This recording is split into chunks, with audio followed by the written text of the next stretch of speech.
Assalamualaikum warahmatullahi wabarakatuh. Saya Anggi Merilia dari jurusan Pendidikan Bahasa Inggris semester 5 UIN Raden Intan Lampung. Pada kesempatan kali ini saya akan membacakan hasil resume dari buku yang sudah saya baca sebelumnya. Kali ini, buku yang sudah saya resume berjudul Assessing Speaking dari Sari Luoma. Baiklah, masuk pada bab 3 di halaman 9. Pada halaman 9 ini membahas tentang sifat berbicara. Sifat berbicara merupakan bagian integral dari kehidupan masyarakat sehari-hari. Secara bersama-sama mereka membentuk pemahaman yang jelas tentang apa artinya bisa berbicara, kemudian mentransfer pemahaman ini ke desain tugas dan kriteria penilaian. Dan kemudian, apa itu tujuan dari semua penilaian? Adalah untuk fokus pada hal yang benar. Hal ini memberikan dasar untuk validitas konstruk. Dengan demikian, pengembangan penilaian berbicara harus memiliki pemahaman yang jelas tentang seperti apa berbicara, dan kemudian setiap masyarakat bisa mendefinisikan jenis pembicaraan yang ingin mereka uji dalam konteks tertentu. Kemudian mengembangkan tugas dan kriteria penilaian yang menguji setiap informasi dan peserta ujian tentang apa yang akan mereka uji, dan pastikan bahwa proses pengujian pemeringkatan benar-benar mengikuti rencana yang telah ditetapkan. Kemudian selanjutnya masih pada bab 3, pada halaman 9 membahas tentang tugas berbicara. Tugas berbicara bahwasanya setiap orang menggunakan ucapan untuk melakukan sesuatu serta untuk menyampaikan informasi. Dan kemudian di sini ada yang dinamakan tugas pedagogik atau simulasi kehidupan nyata. Saat merancang tugas berbicara, mungkin berguna untuk membedakan tugas pedagogis atau tugas fokus bahasa yang dibuat secara khusus untuk jenis penggunaan bahasa tertentu. Seringkali untuk memungkinkan pembelajaran atau penilaian dan kehidupan nyata untuk sebuah target dari suatu tugas. Kemudian untuk penilaiannya sendiri, di sini tugas berbicara bisa diterapkan di siswa. Yang pertama, siswa bisa mendeskripsikan tugas. Contohnya seperti mendeskripsikan gambar atau mendeskripsikan seseorang. Dan yang kedua adalah tugas narasi. Jadi di sini siswa diminta untuk menjelaskan satu kejadian dalam urutan waktu. Jadi menjelaskan suatu kejadian dalam suatu urutan waktu. Kemudian memberikan instruksi, kemudian membandingkan dan membedakan tugas seperti peserta ujian diminta untuk membandingkan konsep yang diharapkan mereka bisa mengetahui. Contohnya seperti kualitas hidup di masyarakat perkotaan dan pedesaan. Mereka diminta untuk membedakan antara kedua masyarakat tersebut. Jadi dalam bab 3 ini membahas tentang sifat berbicara dan tugas berbicara. Dapat disimpulkan bahwa speaking atau berbicara merupakan suatu interaksi yang bermakna antar perorangan. Dalam buku ini juga membahas tentang linguistik yang lebih menekankan pada makna dari setiap perkataan. Dan juga bagi orang-orang yang baru mengenal atau akan belajar berbicara khususnya, mereka harus mengerti pemahaman pengucapan sehingga hal ini dapat memudahkan dalam kriteria penilaian. Baik, masuk ke dalam bab 4 adalah tentang skala berbicara. Terdapat pada halaman 59.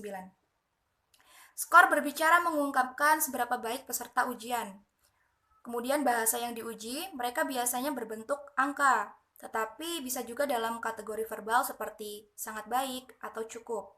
Contohnya adalah, tangga nada berbicara di bagian ini hanya untuk mereka atau tidak diberikan sebagai model yang ideal dan tidak boleh dianggap seperti itu. Sebaliknya mereka menggambarkan praktik yang ada. Setidaknya dalam hal skala yang telah diterbitkan, dalam membahas contoh-contoh, si penulis menjelaskan tentang tujuan dari praktik yang dikembangkan dari setiap-setiap argumen atau pembelaan yang mereka lontarkan. Dan kemudian di sini ada beberapa terminologi yang terkait dengan skala berbicara. Yang pertama ada ACTVL atau the American Council for the Teaching of Foreign Language. Ini merupakan skala sertifikat nasional atau skala sertifikat yang ada di Finlandia. Di dalam bab ini si penulis telah membahas sifat atau perkembangan skala penilaian untuk berbicara, mulai dari contoh-contohnya dan mengilustrasikan berbagai sertifikat nasional atau sertifikat yang ada di Finlandia yang sudah saya sebutkan tadi, termasuk skala yang mendefinisikan secara verbal dan numerik. Dan juga ada daftar periksa peringkat yang pada dasarnya menyediakan deskripsi, fitur kinerja yang tidak ada, dan kemudian mengambilkan antara skala holistik dan skala analitik. Skala tujuan umum dan tujuan khusus, skala penilaian berbasis teori dan perilaku. Dalam bab ini, si penulis juga membahas interpretasi skor yang diferensiasikan kriteria skor yang referensinya berupa norma. Kemudian menyimpulkan bahwa banyak skala berbicara digunakan dalam pengertian referensi kinerja. Dalam bab ini, si penulis juga menunjukkan bahwa tangga nada selalu ditulis untuk tujuan dan audiens, dan kadang-kadang mungkin perlu ditulis ulang untuk sebuah audiens yang berbeda. Masuk ke dalam bab 5, yaitu tentang model teoris, terdapat pada halaman 112. Dalam bab ini, si penulis telah meninjau berbagai model kemampuan bahasa, komunikatif, dan berbicara yang dapat digunakan oleh pengembang penilaian untuk menyusun pekerjaan mereka. Dan hal ini bergantung pada kebutuhan dalam konteks atau tempat pengkajian yang dikembangkan. Kemudian mereka dapat menggunakan suatu model atau kombinasi dari beberapa contoh yang tidak benar. Kemudian, contoh dari konteks penilaian praktis menunjukkan bahwa model teoritis hanya menyediakan organisasi untuk mengembangkan penilaian pada tingkat yang cukup abstrak.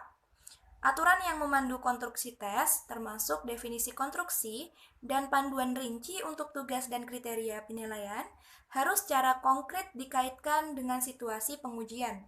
Ini adalah topik yang akan dibahas pada bab selanjutnya, yaitu terdapat pada bab 6 tentang pengembangan spesifikasi pengujian, dan ini terdapat pada halaman 138. Dalam bab ini, si penulis telah melihat proses penulisan spesifikasi konstruksi untuk penilaian berbicara. Titik awalnya adalah bahwa spesifikasi untuk penilaian berbicara menentukan jenis pembicaraan apa yang akan dinilai, bagaimana ini akan dilakukan, dan aspek pertunjukan yang akan dinilai. Kemudian di sini juga akan dilakukan sebuah evaluasi yang akan menyajikan 3 kelompok dan alasan mengapa pengembangan tes berbicara harus menulis spesifikasi. Yang pertama, alasannya adalah praktis, yaitu si penulis mengspesifikasikan yang menciptakan suatu sistem pengujian yang bagian-bagiannya cocok antara satu sama yang lainnya. Kemudian yang nomor 2 ada teoritis, yang spesifikasi penulisannya akan memaksa penulis untuk mempertimbangkan landasan teoritis dari apa yang mereka lakukan. Dan yang terakhir ada pendidikan. Dalam pendidikan, menulis spesifikasi akan memungkinkan penulis untuk mendiskusikan penilaian lisan dengan cara yang berfokus dan memanfaatkan pengalaman pengembangan tes lain dengan lebih baik. Kemudian, pada bab 7, yaitu tentang mengembangkan tugas berbicara, terdapat pada halaman 169. Dalam bab ini, si penulis telah memberikan contoh tugas berbicara dan membahas beberapa tema sentral dalam pekerjaan pengembangan tugas dan penulisan spesifikasi tugas. Poin utama dalam mendesain tugas ini adalah informasi yang dibutuhkan pengguna pengujian, yang memandu pilihan jenis tugas yang akan disertakan dan kata-kata yang digunakan untuk mendeskripsikan tugas. Konsep ini juga akan menjadi dasar kriteria pemeringkatan dalam bab selanjutnya, yaitu bab 8. Pemeringkatan karena melibatkan penilaian manusia, yang artinya diperlukan prosedur khusus untuk memastikan reliabilitas dan validitas skor. Dalam bab ini, si penulis akan memberikan gambaran umum tentang prosedur ini. Yang pertama adalah tentang pentingnya peringkat dalam siklus penilaian berbicara. Di antaranya ada proses pengembangan tes, proses pengujian 2 langkah, di mana tes pertama kali diberikan dan kemudian dinilai. Administrasi merupakan interaksi antara peserta ujian dan lawan bicara atau peserta ujian lainnya untuk menyelesaikan tugas dan menghasilkan wacana ujian. Kemudian ada jaminan keandalan untuk penilaian kelas. Seperti eh, sebuah pertimbangan yang kurang formal dengan penilaian informal dibandingkan dengan tes formal. Kelompok peserta ujian biasanya kecil dan ini tidak menjamin penggunaan metode statistik lanjutan. Namun, konsistensi peringkat masih menjadi perhatian dan konsistensi internal penilai dapat dianalisis bahkan dengan kelompok yang sangat kecil, seperti yang akan ditampilkan di bawah ini, yaitu kendala penilaian dipertahankan dengan menggunakan prosedur penilaian yang konsisten yang dapat didukung oleh formulir penilaian. Yang terakhir ada jalan lurus. Jalan lurus yaitu merupakan jalan ke depan untuk suatu penilaian pembicaraan adalah melalui suatu tindakan. Jadi jalan lurusnya untuk membuat berbicara ini semakin maju adalah melalui suatu tindakan, refleksi, dan pelaporan. Kita dapat belajar lebih banyak tentang menilai berbicara dengan mengatur tes dan menganalisis apa yang kita lakukan sambil mengembangkannya. Kemudian mengelola dan menggunakannya. Penilaian berbicara memakan waktu dan membutuhkan kerja yang cukup. Nah, itu tadi judul buku Assessing Speaking dan resume yang sudah saya sampaikan. Resumenya ada 4 lembar dari 227 halaman.